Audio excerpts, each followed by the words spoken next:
Well, with the first pictures from the Event Horizon Telescope released today in the U.S. Senate Armed Services Committee holding a hearing on President Trump's potential Space Force tomorrow, it seems that for better or for worse, humanity is taking its first steps towards a future in space. But are some of the biggest mysteries facing our civilization today still to be found on Earth? A new book out now in the UK and released later this month in the US alleges that scientists and archaeologists have for decades overlooked more than 100,000 years of American prehistory that could reveal the secrets of our species' origin and shine a light on the true extent of American colonial genocide.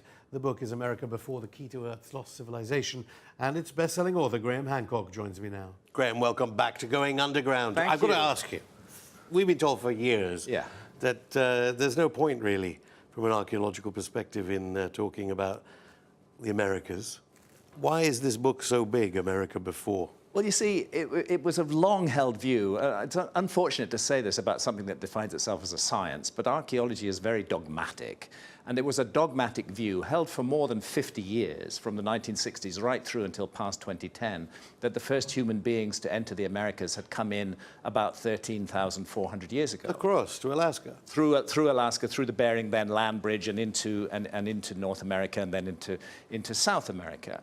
And this was a doctrine. It was called Clovis First. And actually any archaeologist, and I can give you a number of examples like Jacques Cinq-Mars, who excavated Bluefish Caves in the Yukon, any archaeologist who came across a site where humans were older than 13,400 years was viciously attacked, like, as though the archaeological community was a pack of hyenas. They just descended on these dissenting voices and utterly destroyed their careers and withdrew their research. You say in the book, the editor of Nature, one of the premier of scholastic magazines, characterized it as bullying and aggression against people who wanted to... Exactly. Terrible bullying and aggression. And I often try to figure out why this is, and I think that maybe it is a natural human instinct to be territorial, and if your territory, your intellectual territory, is a particular idea about the past, you're going to tend to resist any ideas that contradict that. And if the stronger the ideas are, the stronger your resistance is going to be.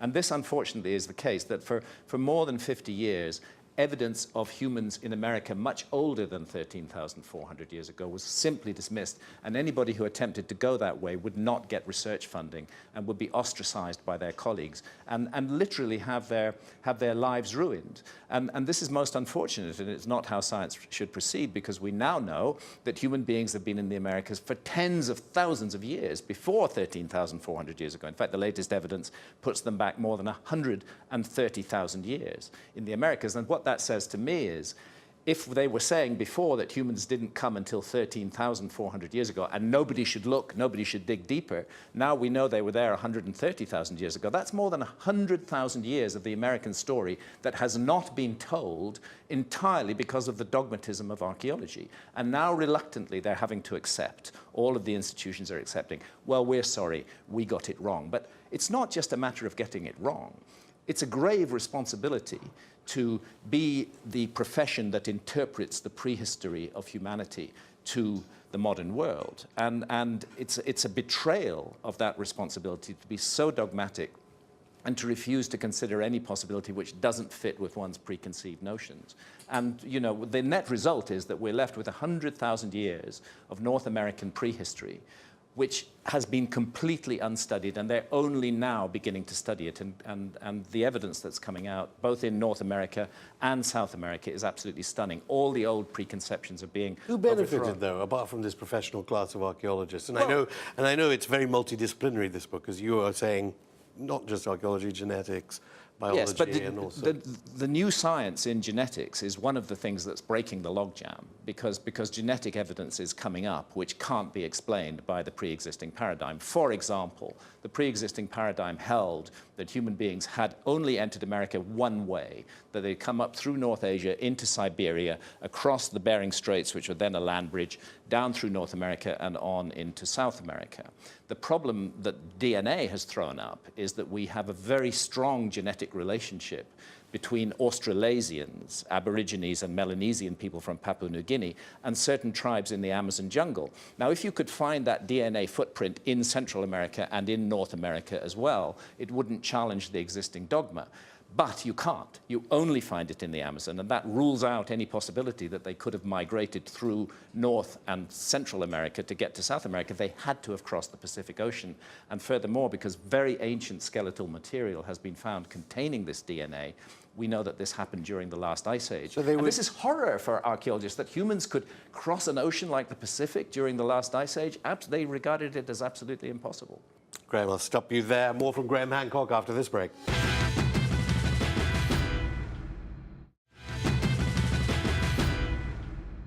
Welcome back. I'm still with Graham Hancock. You have made it your life's work to, if some of the 9 million people who haven't read your books are watching, we still don't really understand or officially understand why civilizations have all grew up at the same time in different parts of the earth. No, we don't. But that's just a mystery. Whereas your life work is to say there is a reason. Well, my life's work has been to say that there's a forgotten episode in human history, and that once we take that forgotten episode into account, a high civilization, as many of the myths and traditions of the world attest, that existed during the Ice Age and was destroyed in the cataclysms that brought the last Ice Age to an end. I feel that that's a very neglected possibility by archaeology. Not just neglected, just absolutely ignored as a possibility. And I felt that my role has been to present solid, well-researched, thoroughly documented evidence which challenges that idea. Because if we are missing a very big part of our story, then we don't know who we are. We are lost in the modern world, and that's why I say it's a grave responsibility to be an archaeologist and to interpret the past to the present, because our ideas of who we are come from the story we've been told about that past. And now we know that an enormous area of the world, the whole of the Americas, was completely ignored, and it may in fact have been the center of the origins of civilization. I have a book in my shelves called History Begins at Sumer in Mesopotamia between the Tigris and the Euphrates River, and that's been the idea of archaeology for a very long time, that civilization began in the Middle East, in Mesopotamia. But that idea simultaneously in others. And then all over the world. But what's beginning to change that is evidence, much earlier evidence of civilization, as we would call it. For example, Göbekli Tepe in Turkey. And it's pushing the date back right to the edge of the last ice age. And those very early sites show evidence of great advanced technology. And the only possible explanation, as far as I'm concerned, is that they inherited a legacy from an even earlier civilization. To which, of course, scholarly archaeologists have long said about your work, okay, what destroyed it then?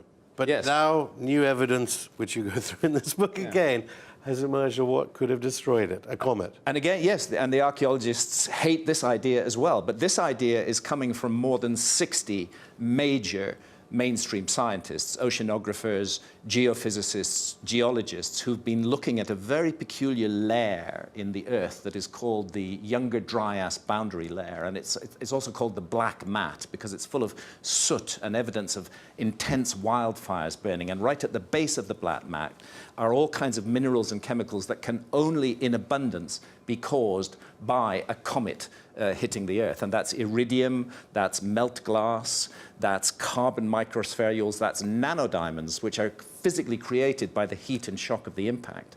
And these are distributed across tens of millions of square miles of the Earth's surface, and they all date to 12,800 years ago.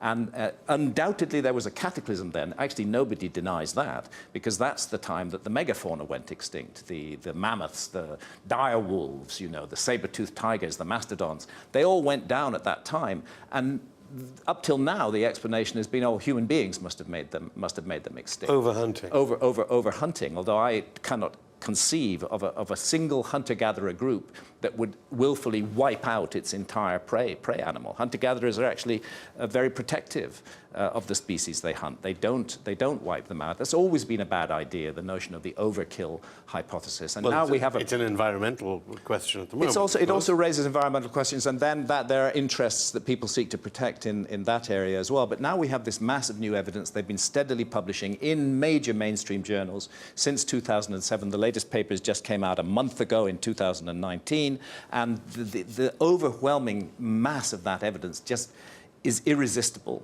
We must confront the fact that there has been a hidden hand in human history, and that hidden hand appears to have been a comet, which was originally up to 100 miles in diameter, which came in from deep space, from the Oort cloud or the Kuiper belt, entered an Earth-crossing orbit within the solar system, began to break up into multiple fragments. 12,800 years ago, at least 4 of those fragments hit the ice cap that then covered Greenland and North America, causing a massive global cataclysm, releasing a huge amount of meltwater into the world ocean and bringing global temperatures down suddenly. Huge, dramatic climate change. Now we know why it happened. Okay, well, it happened because of a comet impact. I want to get on to the pretty grim implications of that. Why do you think that, aside from this, in a sense, the cover-up of, let alone Native American sites, why would so many people be covering up the evidence of earlier civilizations in the Americas? I think some people have called it a colonial cover-up, a colonial archaeological conspiracy. There's 2 sides to this story. In one side of the story is the way America was conquered by basically Anglo-Saxons. And in that conquest of the Americas, what they confronted was an indigenous people who had inhabited that realm for tens of thousands of years, we now know.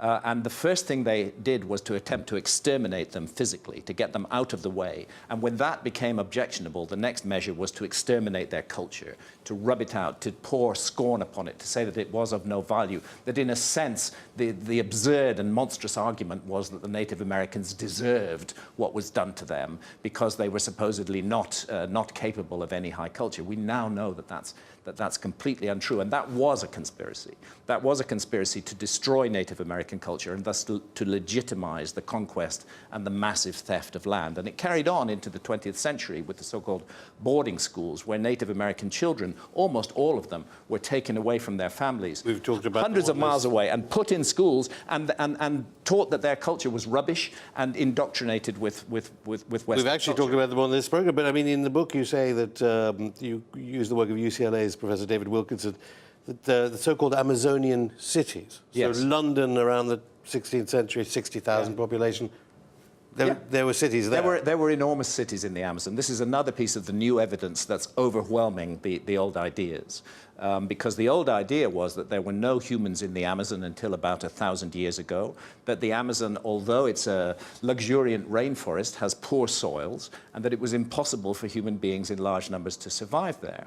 We now know they did, and the reason we know they did is tragically because of the clearances of the Amazon. So much of the Amazon has been cut down, and in those areas that have been cut down, evidence of enormous cities has emerged, cities with populations of tens of thousands, bigger than London at the same time. And not only that, but evidence of high science, geometric geoglyphs on the Earth on a scale of hundreds of meters, squares, circles. They even performed the exercise that we attribute to the ancient Greeks of squaring the circle, a very sophisticated geometrical exercise. You can see that done on a scale of hundreds of meters in the Amazon. So is the point that we do have some of the information from this wiped out civilization because, and it should be added, not everyone was killed by the comet. No, not everyone was killed. Hunter-gatherers were okay. Just as we live today in a world where there are hunter-gatherers in the Amazon who don't even know we exist. There are hunter-gatherers in Namibia who live a full hunter-gatherer lifestyle. They know we exist, but they choose to perpetuate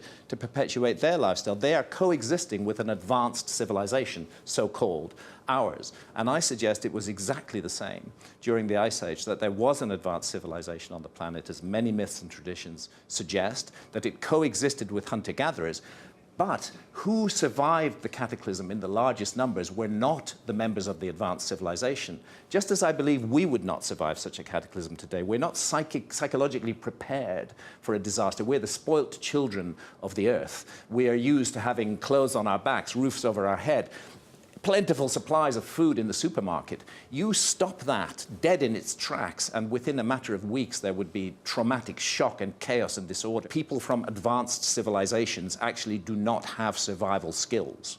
But people who are hunter-gatherers are masters of survival. So it's not surprising that it's the hunter-gatherers who survived in the largest number. But what I evidence in this book, what I document in this book, is that there were survivors of a more advanced civilization, and they took refuge amongst hunter-gatherers. And they then tried to teach them what they knew and hoped to recreate or restart their civilization again. And quite apart from the lies you've exposed, I wouldn't want to call them lies. I don't think that the archaeologists have deliberately lied. I want to be clear about that. I think, honestly speaking, that the majority of archaeologists who held to that old model that has now been completely discredited honestly believed what they were saying to be true. They felt that that's what the evidence said. And then their careers became connected to that idea, and they became very reluctant to accept any idea that threatened that. And I think it's more that natural territoriality of human beings rather than a deliberate attempt to hide the truth of the past from us. But the effect has been as overwhelming or worse than a deliberate attempt to cover up the past, because 100,000 years of the human story has just been completely shut down until now. And aside from finding out who we are, there's obviously trillions spent on military technology.